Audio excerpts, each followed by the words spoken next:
and we will go up, up, up, up, up. With Jesus. Bapak, terima kasih buat pagi hari ini. Sungguh kami mengucap syukur Tuhan, kami masih boleh diberi waktu dan kesempatan untuk kami mencari wajah-Mu, kami mendengarkan suara-Mu sebelum kami memulai aktivitas kami di sepanjang hari ini. Terima kasih Tuhan, berbicaralah buat kami secara praktis dan sederhana, supaya kami tidak hanya menjadi pendengar yang setia, namun kami menjadi pelaku-pelaku firman yang taat, yang takut akan Tuhan. Terima kasih Tuhan, kami mau belajar mendengar kebenaran firman-Mu pagi hari ini. Beri kami telinga seorang murid dan hati sebagai hamba untuk kami menangkap benih firman Tuhan pagi hari ini. Ini doa kami Tuhan dalam nama Yesus. Haleluya. Amin. Bangun, bangun, bangun. Bangun dari tidur pagi hari ini ya. Mari kita mau belajar sama-sama kebenaran firman Tuhan yang temanya masih tentang living selflessly ya. Dan sorry ya kalau ada suara anak saya itu. Dan temanya di minggu terakhir ini adalah memberi tanpa menuntut balas. Ini dalam bahasa Indonesianya ya, karena saya kurang pintar berbahasa Inggris, jadi saya ambil bahasa Indonesianya aja. Oke, memberi tanpa pamrih ya. Kalau kita artikan adalah memberi tanpa menuntut balas itu memberi dengan ketulusan hati tanpa mengharapkan pujian atau pengakuan dari orang lain. Ya. Kemudian juga memberi dengan sukacita dan dengan kerelaan hati, bukan dengan paksaan. Dan pengertian yang selanjutnya, memberi tanpa harus diketahui oleh orang lain atau pamer. Ya, zaman sekarang kan bikin kegiatan amal atau memberi atau apa itu harus diposting gitu ya, harus ditampilkan, harus disiarkan supaya satu dunia tahu. Seperti apa ayam gitu ya, dia bertelur satu butir, ributnya udah kemana-mana gitu kan, harus tahu gitu kalau dia bertelur, padahal cuma satu butir gitu. Beda dengan penyu gitu ya, dia bertelur sampai ratusan, diem-diem aja gitu. Nah, kita ada di bagian yang mana nih pagi hari ini? Waktu kita memberi dengan motivasi untuk menerima pujian, sesungguhnya kita sudah kehilangan esensi dari memberi tanpa pamrih. Kita baca bersama di Matius 6 ayat 3 sampai ayat 4. Di situ firman Tuhan berkata, "Tetapi jika engkau memberi sedekah, janganlah diketahui tangan kirimu apa yang diperbuat tangan kananmu. Hendaklah sedekahmu itu diberikan dengan tersembunyi, maka Bapamu yang melihat yang tersembunyi akan membalaskannya kepadamu." Nah, jadi Tuhan Yesus sendiri memberikan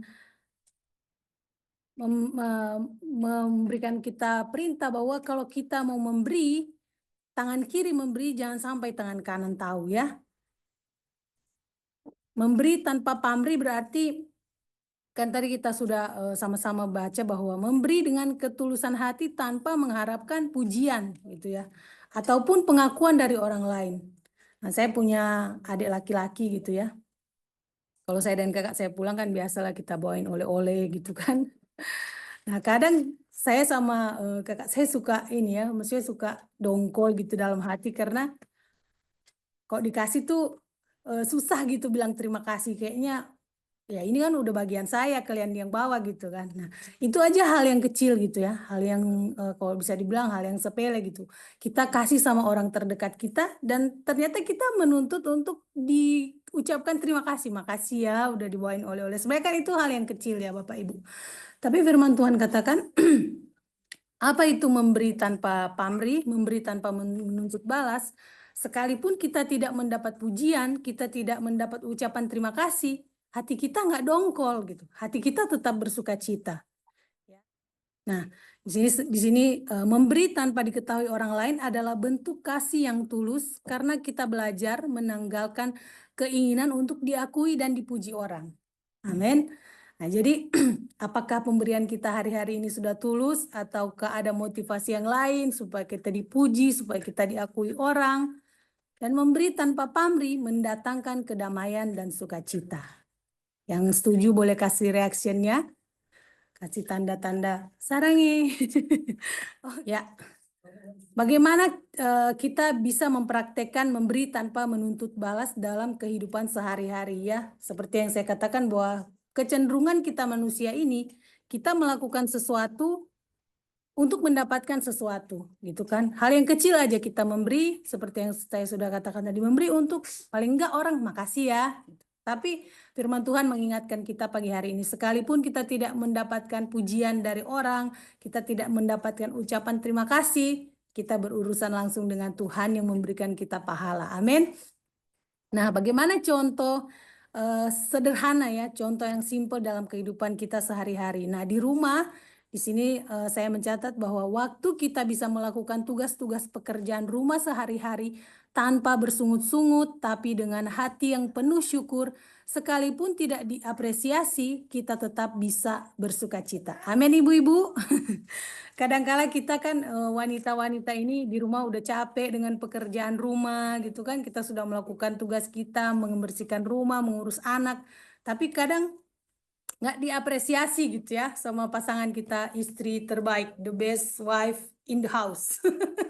Dan kadang kita merasa, masa sih gitu aja nggak? Paling nggak misalnya kita bersihin kamar mandi gitu kan, dapat pujian makasih ya gitu. Kita cuci baju makasih ya, nggak segitu lebaynya juga kali ya.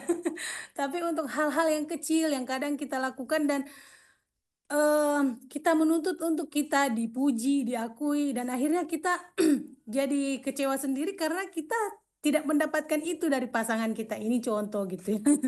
Nah, jadi dalam hal ini pun di rumah kita dilatih ya, dilatih untuk kita belajar berespon dengan baik sekalipun yang saya katakan bahwa kita tidak diapresiasi. Namun percayalah waktu kita melakukan dengan sukacita, melakukan dengan segenap hati tanpa ada motivasi tertentu gitu ya. Karena kan ini rumah kita gitu, tugas kita untuk membersihkan, tugas kita untuk membuat rumah kita nyaman gitu ya. Jadi sekalipun tidak diucapkan, tidak mendapat apresiasi atau ucapan terima kasih, nggak masalah gitu ya, no problem gitu. Dan bagaimana contoh di lingkungan pekerjaan? Kita bisa, sorry ya, ini tulisan saya kecil banget di sini ternyata. Dalam lingkungan pekerjaan, ini pekerjaan apa? Oh, pertemanan. Dalam lingkungan pertemanan, kita bisa menjadi pendengar yang baik untuk sahabat kita yang sedang bergumul dengan masalahnya tanpa mengumumkan apa yang kita lakukan, ya. Jadi di lingkungan pertemanan kita bisa menjadi pendengar gitu ya. Itu salah satu bentuk praktek memberi gitu ya, memberi tanpa harus menuntut balas. Sekarang saya dengerin kamu, besok-besok kamu dengerin saya ya. Nggak ada kan seperti itu. Tapi kita belajar untuk menjadi pendengar yang setia buat teman kita. Kemarin saya lihat ada satu ini di film aja ya. Ada seorang bapak gitu, dia ikut saham gitu kan. Dia ikut saham, dia ini seorang apa namanya? Kayak security gitu. Dia ikut saham dan semua uang tabungan dia, uang untuk anaknya masuk kuliah, semua dia taruh di situ. Padahal dia sendiri nggak mengerti saham gitu kan.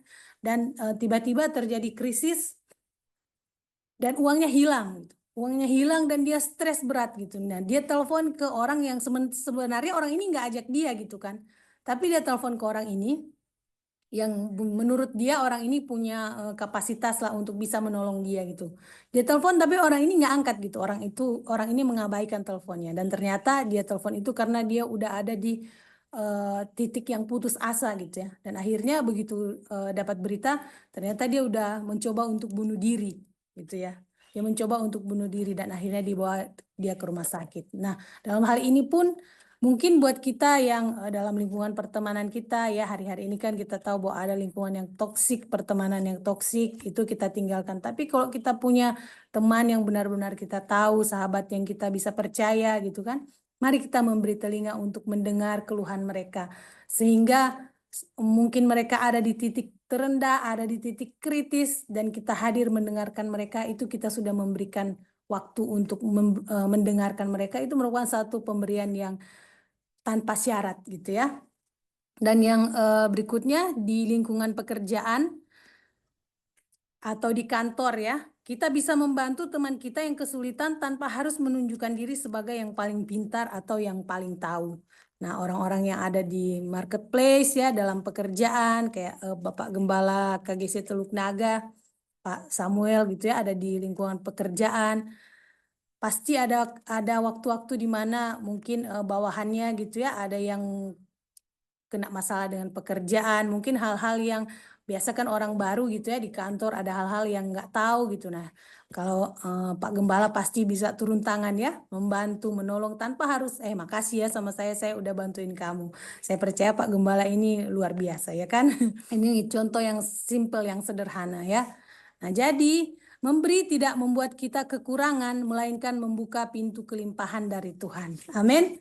Waktu kita memberi, kadang kita hitung-hitungan ya. Karena apa? Karena kita punya motivasi untuk dipuji, untuk diakui, untuk dinilai. Baik banget ya dia ya. Tapi waktu kita berkekurangan dan kita memberi, itu tidak membuat kita jatuh miskin ya, tidak membuat kita jadi hidup susah. Tetapi membuka pintu kelimpahan dari Tuhan. Di Amsal 11 ayat 24 firman Tuhan katakan begini, ada yang menyebar harta tetapi bertambah kaya. Ada yang menghemat secara luar biasa namun selalu berkekurangan. Ya, nanti kalau saya cerita panjang ini, bisa nggak ada breakout room. Di 2 Korintus 9 ayat 6 firman Tuhan berkata seperti ini. Camkanlah ini, orang yang menabur sedikit akan menuai sedikit juga. Dan orang yang menabur banyak akan menuai banyak juga. Amin. Nah, memberi, waktu kita menabur, kita mau menuai banyak tapi kita hanya menabur sedikit. Itu tidak sesuai dengan firman Tuhan ya. Kalau kita mau menuai banyak, ayo kita tabur yang banyak. Memberi tanpa harus diketahui orang, tanpa harus dipuji orang, ya, tanpa harus kita koar-koar. Saya bantuin dia loh, saya beri dia ini loh, waktu dia susah, saya tolongin anaknya, bantuin ini. Waktu kita memberi sebenarnya kita udah menerima upah ya. Orang kan seperti yang saya bilang, walaupun tidak semua orang bisa mengucapkan terima kasih, tapi kita udah terima upah waktu dia bilang makasih ya. Nah, contoh dalam pelayanan ya, pagi hari ini kita selama setahun lebih kita boleh ada di Kingdom Generation Prayer. Ada orang-orang yang berperan penting dalam pelayanan ini. Tanpa kita bayar 1 rupiah pun nggak ada gitu ya. Paling kita setiap pagi mendoakan seluruh tim KGP yang sudah bertugas melayani, Tuhan memberkati. Dan dalam pelayanan pun seperti itu ya kan. Namanya juga pelayanan, kita tidak boleh pasang tarif gitu ya. Saya ada kelewatan satu ayat gitu ya. Nah, di Kolose 3 ayat 23 dikatakan, apapun juga yang kamu perbuat, perbuatlah dengan segenap hatimu seperti untuk Tuhan dan bukan untuk manusia. Amin. Kalau kita melakukan segala sesuatunya seperti untuk Tuhan, pasti kita tidak akan kecewa waktu kita tidak mendapatkan pujian. Ya, di 2 Korintus 9 ayat 10 di situ firman Tuhan berkata, ia yang menyediakan benih bagi penabur dan roti untuk dimakan, ia juga yang akan menyediakan benih bagi kamu dan melipat gandakannya dan menumbuhkan buah-buah kebenaran. Nah, pagi hari ini firman Tuhan mengingatkan bahwa Tuhanlah yang menyediakan benih, ya, benih bagi penabur dan roti untuk dimakan. Jadi benih untuk ditabur. Ibaratnya benih ini investasi ya. Benih itu kan harus harus ditanam di tanah, mati dulu baru dia bertumbuh. Nah, mungkin hari-hari ini kita sudah menabur gitu ya. Kita sudah memberi, tapi kok kayaknya kita belum menuai hasilnya. Ingat bahwa benih itu harus mati dulu baru dia bertunas, mengeluarkan tunas yang baru. Mungkin kita melakukan kebaikan hari ini, tapi bukan kita yang menuainya, tapi anak cucu kita yang menuainya. Amin. Itu sebabnya firman Tuhan bilang, jangan jemu-jemu berbuat baik. Jangan berhenti menabur.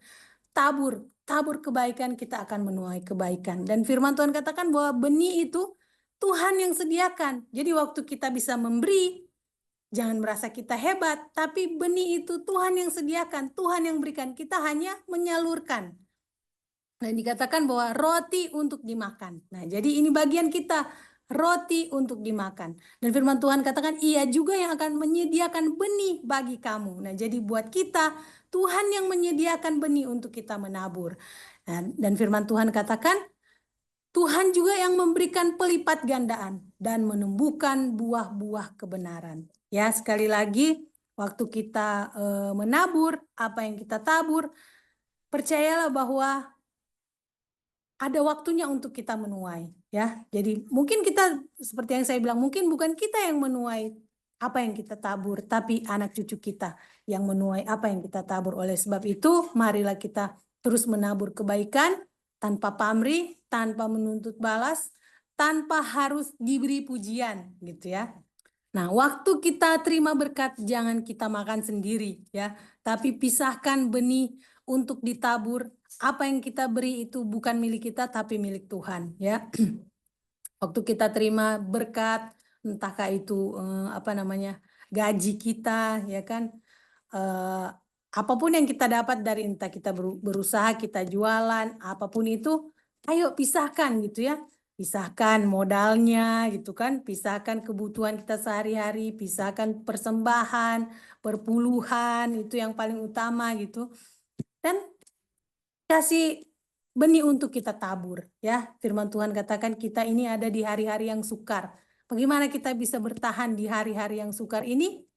Jangan berhenti menabur. Ya, terus menabur kebaikan karena Tuhanlah yang memberikan pertumbuhan dan yang melipat gandakan. Waktu kita terus belajar memberi tanpa menuntut balas, itu menunjukkan bahwa kasih Tuhan itu nyata dalam hidup kita. Amin. Karena kita tahu ya di Yohanes 3 ayat 16 firman Tuhan berkata, karena begitu besar kasih Allah akan dunia ini sehingga Ia telah mengaruniakan anaknya yang tunggal supaya setiap kita yang percaya tidak binasa melainkan beroleh hidup yang kekal. Kasih Tuhan sudah investasikan dalam hidup kita, bahkan firman Tuhan bilang kan kasih itu adalah Allah sendiri ya. Dia sudah menginvestasikan hal yang baik dalam hidup kita. Mari kita terus menabur kebaikan tanpa menuntut balas. Amin.